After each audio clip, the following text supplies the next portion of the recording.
કે યશોદાજીને ખબર હતી કે જો લાલો એક વખત આ ગોકુળ છોડીને ગયો ને તો એ પાછો નથી આવવાનો.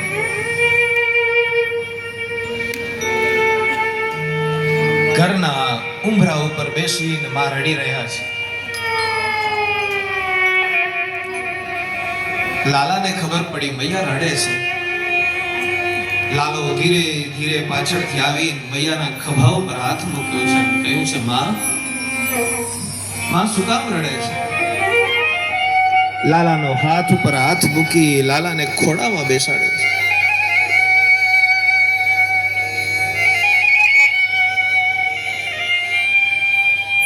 ખોડામાં બેસાડી વાલ કરે છે, માથું ચૂમે છે. લાલા તું મને મૂકીને જઈશ?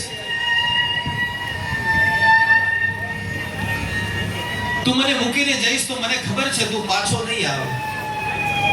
લાલો કહે છે ના માં હું જરૂર પાછો આવીશ. લાલા શું કામ જાય છે? રોકાઈ જા ને, ન જા. યશોદાજી ચૂપ થઈ ગયા છે. યશોદાજી કઈ બોલી નથી શકતા.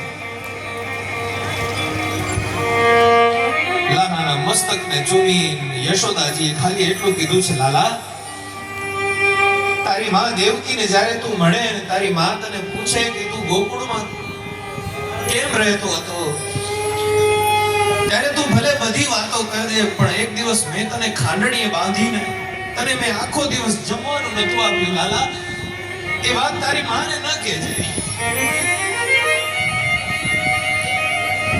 કનૈયાની આંખમાંથી આંસુ નીકળ્યા છે. કનૈયો માના આંસુ લૂછીને કહે છે માં આખા જગતને મુક્તિ આપનારાને માં તે બાંધ્યો હતો જે બધાને મુક્તિ આપે છે.